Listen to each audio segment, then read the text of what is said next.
อาเซียนจึงได้แจ้งกลับไปว่าในหลักการยินดีที่จะพบหารือแต่สิ่งที่สำคัญลำดับต้นในขณะนี้คือควรให้การประชุมคณะกรรมการชายแดนทั่วไปไทยกัมพูชาหรือ GBC เพื่อหารือกันเกี่ยวกับการปฏิบัติตามข้อตกลงหยุดยิงให้ได้ข้อสรุปก่อนซึ่งรัฐมนตรีว่าการกระทรวงการต่างประเทศมาเลเซียแสดงความเข้าใจและเห็นพ้องกับมุมมองของไทยพร้อมกันนี้ได้แจ้งไปยังรัฐมนตรีว่าการกระทรวงการต่างประเทศมาเลเซียถึงความกังวลของไทยในเรื่องที่ฝ่ายกัมพูชาจะพาคณะผู้สังเกตการชั่วคราวไปยังพื้นที่ชายแดนก่อนที่การประชุม GBC จะได้ข้อสรุปรวมถึงปัญหาการปล่อยข่าวที่ไม่เป็นความจริงอย่างต่อเนื่องจากฝ่ายกัมพูชาซึ่งไม่ส่งผลดีต่อความพยายามคลี่คลายสถานการณ์จึงฝากให้มาเลเซียช่วยย้ำเรื่องนี้กับกัมพูชาด้วยปริญญวิทย์ เปี่ยมสมบูรณ์รายงานคณะกรรมการศูนย์เฉพาะกิจบริหารสถานการณ์ชายแดนไทยกัมพูชารายงานสถานการณ์ชายแดนไทยกัมพูชาในพื้นที่7จังหวัดยังคงเป็นปกติไม่มีเหตุความรุนแรงนายเจรายุห่วงทรัพย์โฆษกประจำสำนักนายกรัฐมนตรีคณะกรรมการศูนย์เฉพาะกิจบริหารสถานการณ์ชายแดนไทยกัมพูชาหรือสปทก.เปิดเผยว่าจากรายงานสถานการณ์ภาพรวมบริเวณชายแดนไทยกัมพูชาถึงเช้าวันนี้ยังคงเป็นปกติไม่มีรายงานเหตุรุนแรงบริเวณแนวชายแดนในทุกพื้นที่7จังหวัดชายแดนหน่วยงานความมั่นคงยังคงเฝ้าระวังวางกำลังตามแนวปฏิบัติการตามแผนทั้งนี้ไทยและกัมพูชายังอยู่ระหว่างการประชุมคณะกรรมการชายแดนทั่วไปหรือ GBC วันที่2ซึ่งเป็นการประชุมฝ่ายเลขานุการและวันที่7สิงหาคมนี้เป็นการประชุมหลักปรินาถ วันแสนสุขรายงานประธานสภาสมาคมสตรีแห่งชาติในพระบรมราชินูปถัมภ์พร้อมคณะลงพื้นที่มอบกำลังใจผู้ประสบภัยจากเหตุความไม่สงบชายแดนไทยกัมพูชาจังหวัดอุบลราชธานีนางสาวสุกัญญาประจวบเหมาะประธานสภาสมาคมสตรีแห่งชาติในพระบรมราชินูปถัมภ์พร้อมคณะลงพื้นที่เยี่ยมให้กำลังใจประชาชนที่ได้รับผลกระทบจากเหตุความไม่สงบตามแนวชายแดนไทยกัมพูชาซึ่งได้อพยพมาอาศัยอยู่กับญาติในพื้นที่อำเภอวารินชำราบมีการมอบถุงยังชีพจำนวน350ชุดเพื่อบรรเทาความเดือดร้อนเบื้องต้นแก่ผู้ประสบภัยพร้อมทั้งเล็งเห็นถึงความสำคัญของเด็กที่มากับผู้ปกครองได้มอบตุ๊กตาและของเล่นเพื่อสร้างรอยยิ้มและลดความตึงเครียดในสถานการณ์ที่ยากลำบากการลงพื้นที่ครั้งนี้เป็นการสร้างความอบอุ่นและสร้างขวัญกำลังใจให้กับประชาชนโดยมีนางสาวกิตติยาวาจาดีรองประธานคณะกรรมาธิการกิจการเด็กเยาวชนสตรีผู้สูงอายุคนพิการและผู้ด้อยโอกาสสภาผู้แทนราษฎรให้การต้อนรับและประสานงานในพื้นที่อย่างใกล้ชิดซึ่งสภาสมาคมสตรีแห่งชาติในพระบรมราชินูปถัมภ์ยังคงเดินหน้าสานต่อภารกิจด้านมนุษยธรรมพร้อมยืนยันเจตนารมณ์ในการช่วยเหลือผู้เดือดร้อนทั่วประเทศอย่างต่อเนื่องกรกฎภูมิ สวทบราชธานีรายงานจบข่าวทิติมาอินกลัมอ่านรับฟังข่าวครั้งต่อไปเวลา 11 นาฬิกาค่ะติดตามข่าวที่นำเสนอไปแล้วได้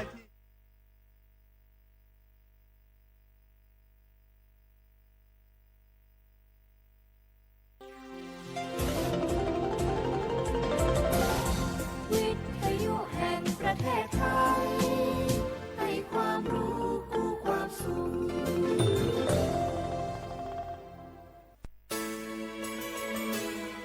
สถานีวิทยุกระจายเสียงแห่งประเทศไทยจังหวัดเชียงใหม่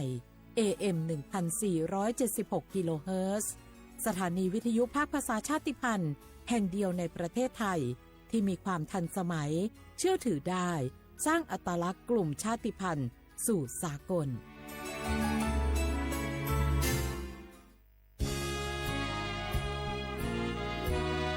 พระบารมีปกเกล้าเพื่อปวงชนชาวไทยจากพระราชกรณียกิจนานับประการที่พระบาทสมเด็จพระเจ้าอยู่หัวและพระบรมวงศานุวงศ์ทรงทุ่มเทพระวรกายทรงงานอย่างไม่เหน็ดเหนื่อยเพื่อประโยชน์สุขของประสบนิกรจากโครงการหลวงสู่การพัฒนาแหล่งน้ำส่งเสริมการศึกษาและด้านสาธารณสุขที่มุ่งเน้นการพึ่งพาตนเองและการพัฒนาอย่างยั่งยืนทุกย่างพระบาทคือการทรงงานทุกพระราชดำริคือพลังแห่งการพัฒนาเพราะประชาชนคือหัวใจของแผ่นดินร่วมเสริมสร้างความรักในสถาบันหลักของชาติโดยสำนักงานประชาสัมพันธ์ที่ 3 กรมประชาสัมพันธ์ใครๆก็รู้กันถุงยางอนามัยพกเอาไว้ช่วยได้ช่วยป้องกันโรคอันตรายที่มากับเพศสัมพันธ์ทั้งซิฟิลิสหนองในเอดส์ไวรัสตับอักเสบบีหรือแม้แต่มะเร็งปากมดลูก ช่วยป้องกันถ้ายังไม่อยากมีลูกหรือท้องไม่พร้อมตอนนี้ แต่ที่ยังไม่รู้คือไม่ใช่สิทธิ์บัตรทองก็มีสิทธิ์ขอรับถุงยางอนามัยได้รวมถึงยาคุมกำเนิดฟรีสิทธิประโยชน์สำหรับคนไทยทุกคนสอบถามเพิ่มเติมสายด่วนสปสช1330ตลอด24ชั่วโมงฝนตกหนักน้ำท่วมภัยธรรมชาติที่เราหลีกเลี่ยงไม่ได้แต่เราสามารถเตรียมตัวให้พร้อมเพื่อความปลอดภัยของทุกคนในครอบครัวได้ก่อนน้ำมาเตรียมตัวให้พร้อมเก็บของสำคัญขึ้นที่สูงเช่นเอกสารสำคัญเงินสดและสิ่งของจำเป็นอื่นๆและถ้าหากบ้านอยู่ในพื้นที่เสี่ยงให้ติดตามข่าวสารจากทางราชการอย่างใกล้ชิดเตรียมไฟฉายแบตเตอรี่สำรองวิทยุสื่อสารและยาสามัญประจำบ้านไว้ให้พร้อมและอย่าลืมตรวจสอบเส้นทางอพยพที่ใกล้ที่สุดด้วยขณะเกิดน้ำท่วมอย่าเดินฝ่าน้ำที่ไหลแรงหลีกเลี่ยงการสัมผัสกระแสไฟฟ้าและหากต้องอพยพให้ปฏิบัติตามคำแนะนำของเจ้าหน้าที่อย่างเคร่งครัดเมื่อภัยผ่านพ้นตรวจสอบความเสียหายของบ้านและทำความสะอาดเพื่อป้องกันโรคที่มากับน้ำท่วมเตรียมตัวให้พร้อมก่อนภัยมาถึงเราจึงจะปลอดภัยด้วยความปรารถนาดีจากสำนักงานประชาสัมพันธ์ที่ 3 กรมประชาสัมพันธ์กู้ภัยโทรมาบอกว่าป่อน้องรถแฉลบน้องบ่คิดบ่ฝันเลยว่าวันนั้นจะเป็นวันสุดท้ายร้อยปันเหตุการณ์หลากหลายความสูญเสียบนท้องถนนบ่มีระยะปลอดภัยสำหรับคนบ่ใส่หมวกกันน็อก 69% หมวกกันน็อกช่วยลดความรุนแรงของการบาดเจ็บศีรษะและสมอง 39% หมวกกันน็อกช่วยลดความเสี่ยงในการเสียชีวิตของคนขับและคนซ้อนท้ายปีครับน้องขอให้ปีขี่รถปลอดภัยถูกวินัยจราจรใส่หมวกกันน็อกทุกครั้งต้วยนะครับอย่าปล่อยให้คำขอนี้เป็นแค่ลมปากมาร่วมใจกันลดอุบัติเหตุความสูญเสียโดยการใส่หมวกกันน็อกบอกว่าจะขับตั้งใกล้ตั้งไกลเพื่อลดความเสี่ยงเพิ่มความปลอดภัยให้กับตัวเฮาและก็คนที่เฮาฮักต้วยนะครับด้วยความปรารถนาดีจากสำนักงานประชาสัมพันธ์ที่ 3 กรมประชาสัมพันธ์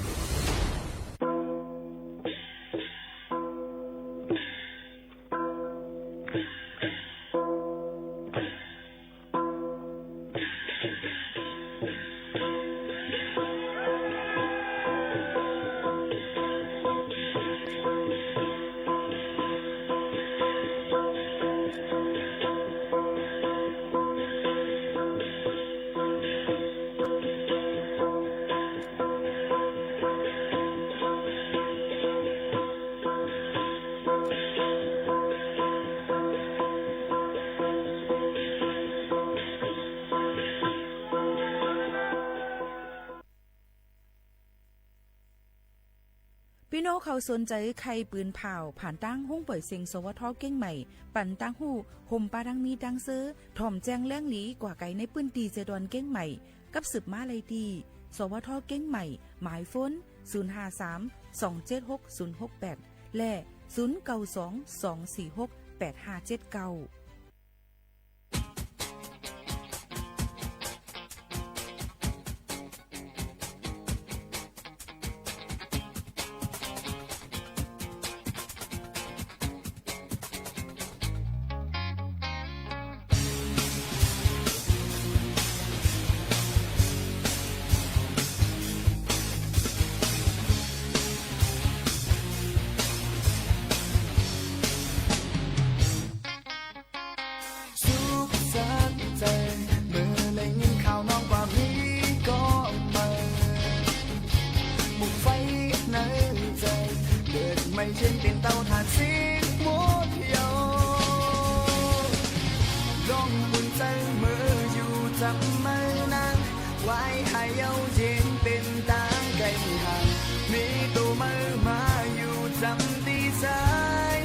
อดเย็นสีหักอำไหลแทงยาว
สั่งเลยมาเฮ็ดไรเจิงใน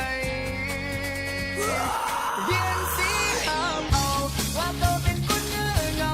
ลองเป็นฝนจะตั้งหักเก่ามองที่ลอยคอเกี่ยวเป็นมาอาบุญนางน้องเลยกัดเย็นก็รักเลิศก็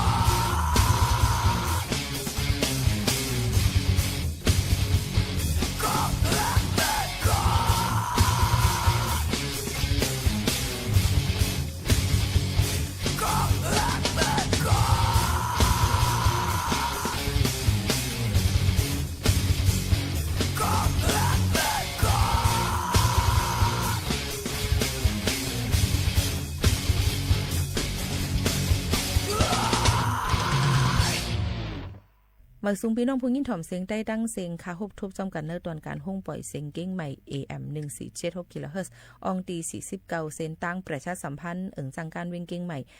50100กับสืบมาเลยที่0532760007ค่ะทบกันเข้ายาม 10 มองถึง 11 มองเป็นตอนการภาษาความใต้เมื่อในถึงมาเนวันอังคารที่5เดือนธันวาคม2เฮงปลาย25เป็นเดือนเก่าเหมือ11ค่ำฮอดถึงมาปีใต้2 1ปากปลาย19ปีก็จะ1เฮง3ปากปลาย87คู่อยู่ซ่อมขาวผู้ปืนเผาและผู้จัดรายการยิ่งโมขาวโน้นเป็นอ้อยก่อไอเสปอแม่พี่น้องเขาหับถ่อมจำกันที่ในเดมี่ลองตั้งเจอหือในแคนโดเปอร์มุงมองปันเฮียงใหญ่นำเสกัมค่ะ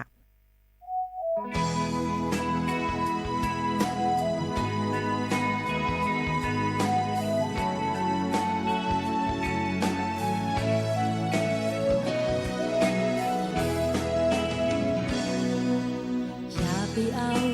ข้อความเล่นขับเย้ยย่นตั้งหักเจ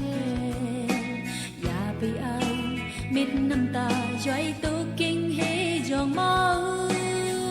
ลองหักเป็นในละจึงน้องมากายก็ตัวใจน้องตื่นว่าอำยุ่งแท้ปองสอก็อำหุตั้งหักตีมาโมอยากหาเก่าเจอและยุ่มยำความหักอันพังเลยยังปองเจอนะเป็นงนหาคำตูมาปูเจอน้องปอเลยลือแล้วว่าออกข้าวจึงมือหน้าตั้งหักเป็นไฟไม่เจอปันกัดเย็นน้องใจมาเก่าให้เป็นน้ำตาตั้งหักเล่นใจเก่าอย่าทิ้งปอให้สิ้นสิ้นเจอในตัวหรือก็เคยโหตีอ่างขึ้นหาจับมาเทงใน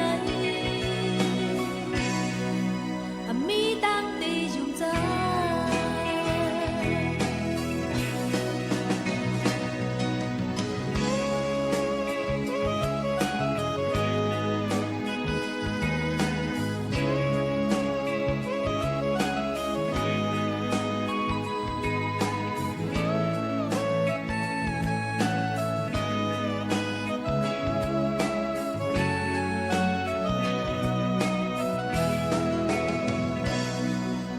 อย่าไปเอาข้อความเล่นขับเย้ยย่นตั้งหักเทอย่าไปเอามิดน้ำตาย้อยตุกกิ้งเฮยองมอลองหักเป็นในละเจอน้องมากายก็ดูเธอน้องตื่นว่าอำยุ่งแท้ปอยสอก็อำหุตั้งหักตีมาโมอยากหาเก่าเจอและยุ่มยำความหักอันพังเลยยามปองเจอนั้นเป็นงนหาคำตูมาปูเจอน้องปอเลยลือแล้วว่าออกข้า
saya peduli.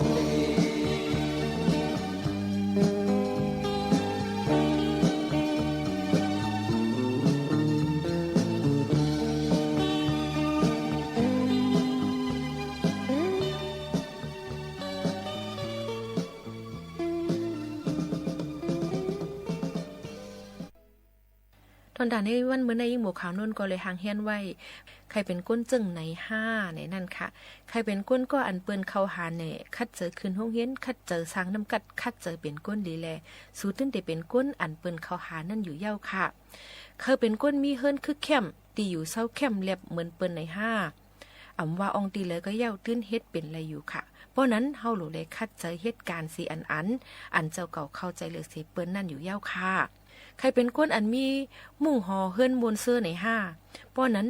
เมื่อไปเตะหน้าเฮิรนนั่นหาก็ห่มเจ้าเก่าร้อยอย่าไปเน็ตแตบตัดเผอลองมวนเสื้อในว่าอองตีเลยตื้นเตมีมาอยู่ค่ะใครเป็นก้นก็อันมักมีก้อนหนึ่งเนี่ยเพราะนั้นอย่าไปอยู่หลายค่ะเฮ็ดขับหมายหน้าการอันเจ้าเก่าเฮ็ดนั่นมันก็เตลีมาใครเป็นก้นก็อันมักมีก้อนหนึ่งแหน่เพราะนั้นจึงลองอ่อนอิดก็อย่าไปพึกขั้นลู่ป้อว่าพึกขั้นแต่ยุ่มย้ำว่าสู่เจ้าได้เป็นก้นมักก้นมีอยู่ก้อนหนึ่งอยู่ค่ะใครเป็นก้นกามดีอยู่จงใจค่ะหือป้อนั้นเหตุการณ์ดีนำแลก็ปือกามในลูกมาตีการก้อยใครเป็นก้นก็อันอุบเปิงเปิ้นแหน่ป้อนั้นจึงเฮาอุบเปิงเลยเจ้าเก่าอ่อนตั้งแลป้อเฮ็ดจึงในสุดได้อุบเปิงต่างก็ไรค่ะใครเป็นก้นมนเสื้อไหนป้อลัดคำไรตั้งตุกนั่นก็เตไรเจอซื้อลองตั้งซื้อป้อนั้นเตเลยลัดคำตั้งตุกยากอ่อนตั้งกว่าจ่องไก่คำป่นรถไหลเยอะก็ตรงที่เลยมีตั้งซื้อค่ะใครเป็นก้นจอยการชื่อคือเจ้าเก่าในป้อนั้นจึงให้จอยไหลตูเจ้าเก่าอ่อนตั้งกว่าแล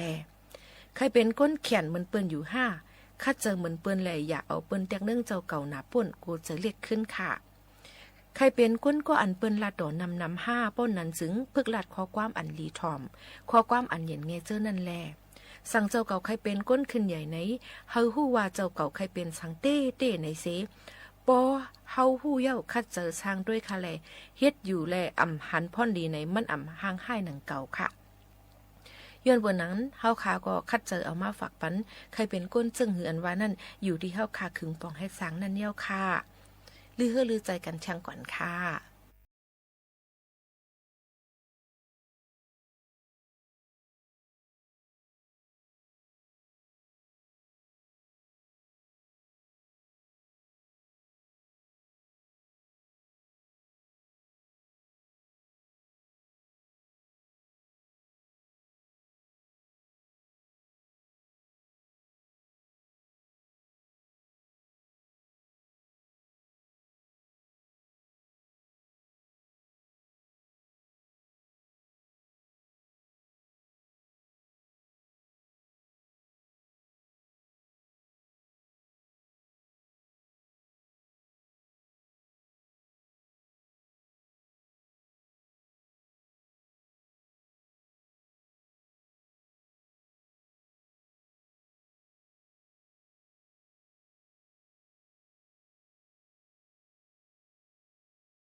เขาขามาถ่อมด้วยปื้นหูตั้งหันในข้าวฝนกันอิดอีในค่ะเป็นข้าวฟิงฟ้าแรกลายอ่ำเพ่งกำหนึ่งไม้กำหนึ่งกัดกำหนึ่งฝนตกลมแรงลงเจ้าไหนตั้งเป็นในกอจังนำเหลืองมาอำบาลูกอ่อนก้นลงเป็นต้องแฮต้องกว่านำหนาย้อนเกี่ยวเลยว่าเจอแมงไวรัสและแบคทีเรียอันแพร่อยู่ในตั้งกินตั้งย่ำเสแหละเป็นตั้งเป็นไลเตอร์นำมาเต้ๆในค่ะอ๋อ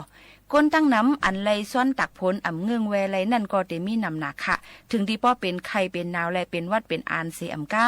ตั้งเป็นต่างเมียวย่อนน้ำฝนอันตกลงมาใส่นั่นก็มีถัดกล้องเฮ็ดให้ก้นเป็นตั้งเป็นนำเต้ๆในค่ะตอนตาลูกอ่อนแหลงหลูเลยด้วยลุ่มลาปันนิลียาไปปันเตอร์น้ำฝนย่อนเตนาวสิแลเตจังจับตั้งเป็นหลอดล้มติบแลอีกตั้งไข้วัดใหญ่ในค่ะอ๋อหลูฟังย้อนโคของอันเกิดเหม็นมีแบคทีเรียเจ้านั้นติดจับไว้อยู่เจ้าในก็ถูกดีเลย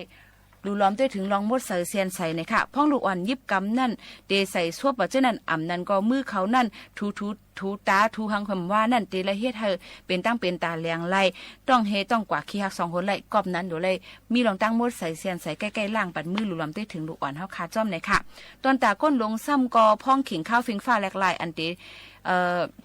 ทบยากำน้ำนั่นก็เจ้าหนังตั้งเป็นหลอดลมหูเจอไข้วัดใหญ่คอเจ็บตั้งเป็นปอดเกลเจ้าหนังไหนค่ะพ้องออกเฮิรนหือกว่าส่วนกว่าหน้าเจ้านั้นก็ให้ตื้อใส่แคบติ้นอันนั้นก็ซอกติ้นย้อนจังเหยียบย้ายเยียวหนู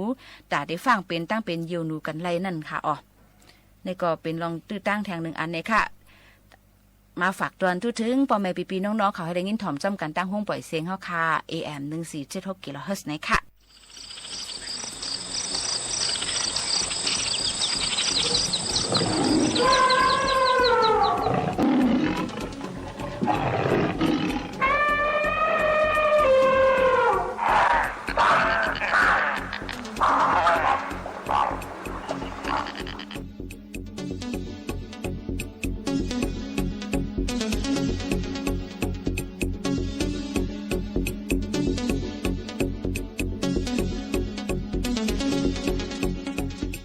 ข้าวในก็เป็นข้าวฝนในก็ว่าเลย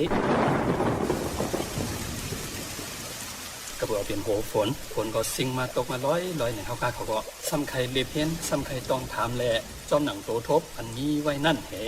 เขาก็เดี๋ยวมาอบมาโอกันเดี๋ยวมันได้มาแหลกลายตั้งหูกันหนึ่งพี่น้องผู้ดำยินเสียงใต้เขาขาหลายปีตั้งเพราะเดี๋ยวไรผู้กว่าเนี่ยตัวพี่น้องใต้เขาลองการหากินเลี้ยงด้องจอมหนังฟิงทุ่งหยุ่มยำเขาขานั่นตีเลยตีซ้ำเต็มเหมือนกันเมื่อหนังว่าไล่หุงเขาพักก็ไล่ขึ้นเหนือยังเปิ่งกันคล้องในกระเบื้องในแหละเขาก็ชอบหนังโดทบนั่นแหละเขาก็เตะอะไรมาโอกันไหนวันเมื่อไหร่ก็ซ้ำเตะอะไรเพียนบอกพี่น้องโจดีพี่น้องเหนือลอยสันลอยเคือในขณะ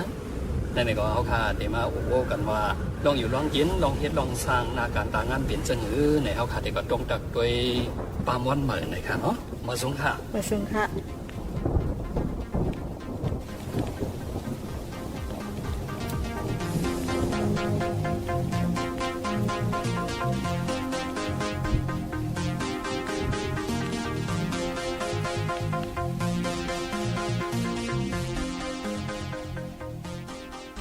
มันเอากว่าปิดเนียงมายักเนียงมายาวไหนพวกกับปิดตีโซนมากก็เอามากพอทั้งยาวในเพราะว่าเขาเนียงเองมีบอก30ในได้โหลดใส่พื้นในโคเอาไว้ค่ะว่าผมนั้นก็2-3เพื่อนผมกันในเฮ็ดค่ะสังว่าก้นกินจังเขารู้เรื่องเขาค่ะว่าใต้ว่าพี่น้องประลองเพราะเขามากินจังเขาเปลี่ยนวันไหนลองเขาวันจะในรู้จ่อเขาขาหรือไรเลี้ยงเขาวันไหนไรเลี้ยงค่ะเขาป้ามากคุยค่ะอ๋อกำนำอันยามาเฮ็ดลูกเลี้ยงดีเฮือนปามว่าเขาซ้ำกำนำไปเป็นใต้ค่ะเป็นพี่น้องประลองค่ะเป็นพี่น้องประลองค่ะตั้งนั้นในประลองก่อนนำหมู่ค่ะเนาะนำเขาเพราะว่าพี่น้องประลองในจึงจ่องเขาได้ใส่โคเขามากค่ะเนี่ยใส่มากค่ะเป็นเส้นค่ะโคพี่น้องประลองดังคนซับเลี้ยงไหนทั้งอิดค่ะโคพี่น้องประลองดังคนเลยค่ะเป็น100 ชิ้นเลี้ยง100 ชิ้นล้ำให้เอามันเป็นอันปองใหญ่ๆขนาดโคเขาได้มันเป็นมิ้วมีป๊อดในมันเปิงห่างกันค่ะน้องทั้งพี่น้องติโคพี่น้องประลองได้100 เงิน100 ค่ำว่า100 ชิ้นแดง100 ชิ้นล้ำได้มันเปิงกันค่ะว่าเหมือนพี่น้องประลองตั้งเขาขาในมันได้ใส่สายเดียวเครื่องในเขาตื้นมีกูโก้ค่ะกูคือเขาอ่ะอันนี้ได้ตื้นคำเปียดเนาะเปียดค่ะอันนี้ลีไรยองย่อพี่น้องประลองเขาเตะครับเพราะว่าเปิ้นเปียดโคเปิ้นค่ะเนาะเปียดค่ะเขาขาพี่น้องใต้ก่อนลีไรเอาตอนสอนเตะตีพี่น้องประลองเขาใช่ค่ะถ้าว่าพี่น้องประลองกำดำในซื้อโย่เนี่ยในพวกข่าวว่าความคนในจ่องเรียบได้เจอว่าใช่ค่ะเข ราะว่าอันเขาค่ะเขามากินจังกันมาเหตุการณ์ข่มกันซะในแต่ไรตั้มเจอกูอันเขาคันออก ในตามใจเขาเจออันยำเขาวิ่งออกวิ่งอันเลียดก็มิ่งออกค่ะมันสิโยกุก็เขาต้องเจอเป็นเลียดให้เขาก่อนเขาด้วย อ๋อค่ะเพราะว่ามันก็ได้มีหลายเปิงหลายก็ค่ะเลยเนาะลองเลี้ยงในอันข้าวเลยพูดได้ที่มีข้าวสวยผีข้าวกลางให้ไหนข้าวในเป็นข้าวอีสานกันละ ข้าวในเป็นข้าวกลางค่ะข้าวกลางได้ที่เป็นข้าวกลางอู้ก่อนค่ะข้าวในคนไปเดินค่ะลูกแต่ว่าถึงเดินแล้วค่ะนั่นข้าวกลางนั่นพอถึงเดิน11ลองค่ะสองที่เชียงฮอนี้เนี่ยโอ้เพราะว่าเดิน11กว่ามื้อนั้นนะเป็นน้ำห้องข้างในค่ะน่ะมันกึดนึงล้านอิดออดให้ก่อเก็บมาเฮ็ดนึงกินซื่อเนี่ยเป็นข้างในค่ะว่าซั่นนั้นเป็นข้างในนี่เพราะว่าในการเลี้ยงหลายข้าวหลายค่าลงได้นะเลี้ยงข้าวเลยซัมเดย์วันค่ะเนาะเลี้ยงสวยปีค่ะเลี้ยงสวยปีแน่มันดีเย็นเนี่ยมันเฮาขาดติเลยหิวฟูค่ะล่ะว่ามื้อนั้นเฮาขาดแยกกันเลย1สิค้ากลางข้างในซะเนี่ยพวกมันจีได้นำไว้ก็เปิงกันค่ะลูกนี่ข้าวกลางในพวกมัดจีเนี่ยก็นำในเปิงแหลงแห้งมากค่ะนะคนหนึ่งสิปีนี่นิ่งมันนำเลิงนี่ค่ะคนหนึ่งสิปียาวอะไรนิ่งข้าในเด็กเป็นที่2ค่ะก็ในน้ำเลี้ยงอันพี่น้อง100เขาตั้มกันในเพราะว่ามันหนังว่าแขกขึ้นเพื่อนมาในหนังบ่ได้ดีกินนั่นตั้งแต่ทางเฮียนมันจะในลาดปันอีหัดต่อบ่คือเฮตั้มกันแน่พวกเอาปันมือนั่นว่าได้ค่ะเนาะเป็นยิบง่อยดินค่ะน่ะง่อยวีง่อยลิ้นเลยค่ะเนาะตังพดให้ก็พดตั้มเอาเป็นอ่อมไผ่ไว้เขาก็โคให้มันสุกเหลียวก็ปล่อยให้สิงหม้อซ่อนี่นั่นค่ะว่าพดจึงนั้นมาเนี่ยกินน้ำหวานสิเพิ่นค่ะวันนี้นะเพราะเดี๋ยวกับตะเหลียวเนี่ยทำยิบอ่อมทัดขนาดเนาะพอยิบอ่อมทัดในน้ำมันคึกค่ะมันคึกเนาะคึกค่ะอันเอาค่ะเขาก็ติ๊บน้ำมาให้แลน้ำดิบให้มัดตั้งนั่นแหละอันนั้นน่ะได้คึกเนาะมันจังนั้นก็ว่างก็ค่ะมันแห่งไหนมันกว่าที่ง่อยวีเห็นเลยน้ำพดเห็นเลยโคสุกให้ปล่อยให้ครับสิ่งมันพอมอนั่นค่ะอันนั้นแคมค่ะเพราะว่าพอใส่ออมทัดในเขาโคไว้มาใส่น้ำก็เป็นออมทัดใส่ให้แน่น้ำกว่ากันค่ะตั้งหวานเวลาเราเลี้ยวในทำนิ่งในเป็นนิ่งหนึ่งหายลงเจอในก็ตั้งนิ่งอันโคมอได้กว่ากันแห้งค่ะนะกามันก็เราเลี้ยวในเป็นเก็บกว่ากันหมอกหาปักเจอนี่ค่ะอันเลยแคมค่ะนิ่งแคมค่ะนิ่งในน้ำมันในจีเลยมอคาปอกอะไรนิ่งโคใน3ปอกน้ำมันแรงค่ะนะก็เป็นนิ่งในน้ำมันเลิงจังเงินเลยค่ะนิ่งในเหมือนเขาขาเขาเนื้อห้องก้อยเห็นหนวดห้องก้อยนั่นปะอันไรเจ้ามือก็จะมันตีหยาบอินปะว่าเจ้าลุยก็ไรเขาปะรักษาในแค่มันนอนเส้นหนอแค่ค่ะว่าเป็นนิ่งน้ำมันก็3ปอกเลย5ปอกในขนาดมันกว่ากันขนาดนั้น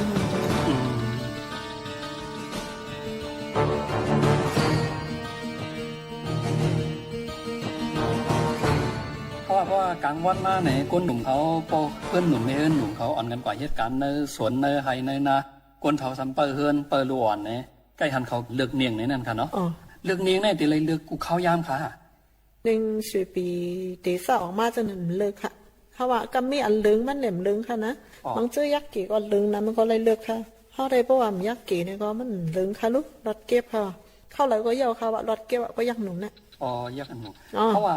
อันไล่ปิดเนียงลันในวันอินค่ะทางพี่น้อง100คือของไหนไล่ปิดเนียงเลยค่ะ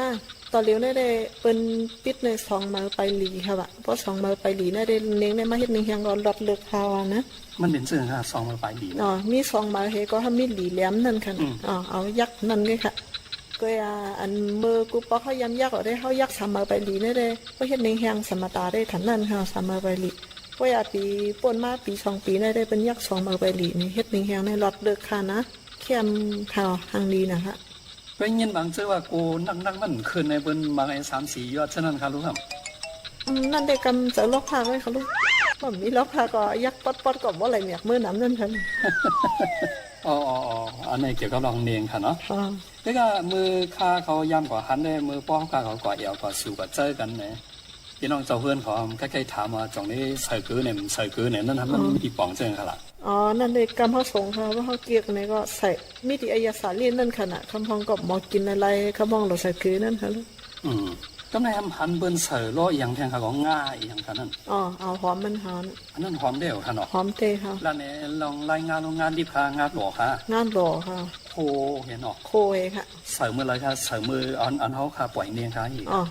ก็เขาใส่นิ่งลงก็ใส่ง่าลงให้กำเหนียวขนาดเอาน้ำใส่ให้ก็ ก็อาศัยนัดอ่อนทัดนะเด้มบ่เข้มค่ะนะมันโหลดตังน้ำพดๆให้จังคารัดในมือได้ค่ะว่า อ๋อ เพราะว่ามันเปียกเปิงเตะค่ะเนาะต้องอันใส่แหลมใส่อันนั้น อ๋อครับ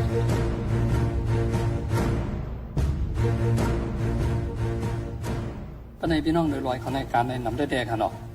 ส่วนเนียงก็เฮ็ดป้อมเยาสมาถึกลงว่าเฮ็ดหน้าวดังตรงพวก อ๋อ นี้ หน้าได้มันมีปันปูปันหมอนไว้ค่ะลูกมันมีกูเฮิรนค่ะลูก อ๋อ อันเจอมีมือปันปูปันหมอนมีไว้เช่นนั้นในเฮ็ดค่ะนะเจอมีมือปันปูปันหมอนก็เขาเลยเฮ็ดชนเน่งไว้ค่ะ อ๋อ มันบางเจอก็อันมีตีไฮตีสังก็เฮ็ดชนเขากลับขนาดเนาะเจอมีพี่น้องทั้งปัก อ๋อค่ะ เจออันมีพี่น้องก็เลยอยู่ในรอยให้เฮ็ดชนเน่งด้วยค่ะ สังว่าเขาค่ะมีตรงนะเหมือนก็มีพี่น้องตั้งปังเด็กเฮ็ดโซนเข้ากับแล้วหน้าแล้วให้เลยจะในพอดีลงอ่ะตั้งปังเลยขึ้นมาเอาวันนั้นก็เดี๋ยวอันนั้นก็กวนนอนข้ามเฮ็ดเอาค่ะ ได้กันนวลค่ะ อ๋อก ว่ามาได้ก็ยากับปันรถเครื่องเหลืองได้ก็ล้วนบางเจอได้กว่ามาไว้ค่ะ เพราะว่ามือกูปอกได้ก็มือรถเครื่องไปยินนำได้เปิ้นกวนนอนเอาค่ะเนาะ กันนวลเนาะค่ะผักวันเช้าวันเจอในขณะ อ๋อลองเขาน้ำตั้งกินเขาที่เอาอ่ะค่ะนั่น หับกว่าไอ้ตังมากกว่าเจอในขณะ สองยามต่างเฮ็ดอันนี้ลงกว่านอนข้ามหมดกันไหนปังแล้วก็ เขาคำมีหน้าขณะบางปองมากกว่าไรกว่าไว้ค่ะบางเจอก็เป็นเฮ็ดผักกว่าให้ก็ไม่เฮ็ดค่ะ วันไหนฮะว่าตาได้ก็ข้ามให้อยู่มอกผักเลือนเช้าวันไหนทำไรเอาอีหยังละลายกว่าค่ะละนั่งเปลี่ยนเท่านั้นสั่งว่าห้องงอกเลยมาเลี้ยวในเลยจริง แล้วเอากว่าเขานำนั่งกินกูชื่อกูลองเขาผมป้าก็มันมีผักไข่ค่ะคือบางวันเฮอันเจ้เขายำใส่กินผักให้เขาสันเจ้าในเขาน้ำมันเจ้าในว่าผมลืมกว่าลองอันใหญ่ก็อันผักเขียวผักเยียนั่งเขียวได้กว่าหากินด้วยเถินเจ้าในก็มีค่ะเนาะ มันเจอหนังพักเจอกับอันเขาค่ะเขาติก็หาปิดกินในเถื่อนในคืนในเต็มีช่างละลายพองขนาดนี้เอง อ๋อเพราะเขาในเตผักกุดเนี่ยมอนว่าเจ้าในเขาผักน้ำเจ้าในเขาเพราะว่าผักตีต่อนกูเมียวๆก็มันมีขนาดเมียวอีเถมาทำเฮ็บเจ้าในค่ะอ๋อมันมีเอาขนาดเขาเนี่ย เฮ็บอันเลยดีกินในเปิ้นค่ะ เฮ็บพร้อมเฮ็บต่อห้อยค่ะ หรือสินั้นค่ะทั้งสองเลยมีเฮ็บต่างอันทั้งนั้น มีค่ะเฮ็บผันเฮ็บแหลงเจ้าในขณะทำโป้เข้าโหโคนเจ้าในทำมีเฮ็บพันใหม่เจ้าในค่ะลูก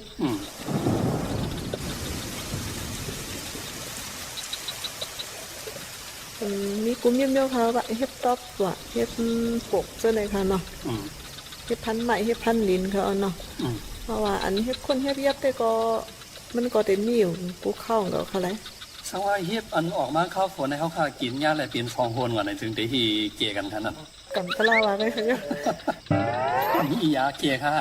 เพราะว่ามันจังว่าขนาดบางเจอกินยาเฮ็บนั่นเฮ็บไหนบางเจอได้ก็มือไว้ก่อนก็บางเจอมันถูกเลือดรวมแลเปลี่ยน2คนกว่าจะในขนาดเนาะเคีย2คนอันนั้นเขาขาดที่กระโดดเลยกว่าหาปึงปูเสียอีกขนาดอีกค่ะยาติ๊บต้อมือหนังเขาขาดเพียวเนื้อเถื่อนนั่นค่ะกว่าอ๋อยาติ๊บต้อเพียวเนื้อเถื่อนเล่อ่อนตั้งสุดได้กือได้แก่สิบันค่ะอ๋อคือใส่ผักไหมคือใส่ผักขนาดเพราะว่าเขาเด็กหูเฮ็ดปรุงสังเจ้าในก็ผักมีเผือกค่ะเนาะทำผักกับจ้อนเจ้าในขนาดอยากกินอ๋อค่ะ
อันดาเตตื้อใจนั่นอยู่ที่ก้นก็นั่นหมอปล่อยวางเลยค่ะเพราะว่าเตเอาเมาใส่ใจอยู่ติ๊กๆเนี่ยก็เตนักโหนักเจอนักออกนั่นกุ้ยยันเปิ้นนั้นเลยสั่งหมอปล่อยวางแหละไว้ใจก็ใจเย็นในสึงกูลองกูอันเราเตมีตั้งเสื้อค่ะตั้งเสื้อนั้นหาอะไรตีไรล่ะในอำหาอะไรตีไรค่ะหาอะไรตีตูเจ้าเก่าล้วนๆเดียวค่ะยันเปิ้นนั้นเตให้ตูเจ้าเก่ามีตั้งตุกค่าเตให้ตูเจ้าเก่ามีตั้งเสื้อเนี่ยอยู่ที่ตูเจ้าเก่านั่นกุ้ยค่ะอัตหิอัตโนนาโถเนี่ยค่ะตูเจ้าเก่าเป็นที่ปึงตอนตาตูเจ้าเก่าค่ะตอนตาในวันเมื่อในผัดยันพี่น้องเขาเมื่อกว่าก่อนเยี่ยวค่ะนะส่งขึ้นมาหบมาทบจำกันเพียงค่ะม่อนๆค่ะขอบใจค่ะ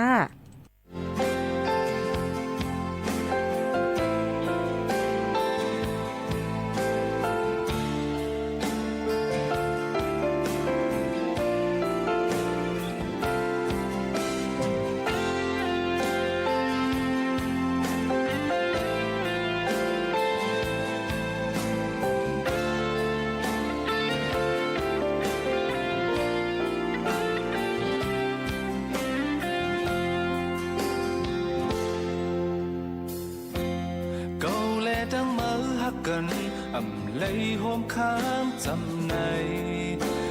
dơ đang biết ba liền bần hà hấu khoai gần câu lệ đang mơ hát gần chừng đi nhớ mai năn dơ đang biết có lời bên nhon cầu đắng một càng giờ ăn mơ mong quên nănเป็นนังเกาลัดจอมเกาพิษความมันแก่นอันปันที่มือยาวสั่งมีเทียงวันเมื่อนาในเกาใครย้อนใส่ขึ้นตั้งหมดเจออันเกาเลยเหตุผิดมาดีมาหวังความปันเกาเลยยิ่งน้องเอ่ยเมื่อได้ตัวเจอดันและก็ไทยและเครือข่ายทั่วประเทศเสนอข่าวต้นชั่วโมงรู้เร็วรู้จริงเกาะติดทุกสถานการณ์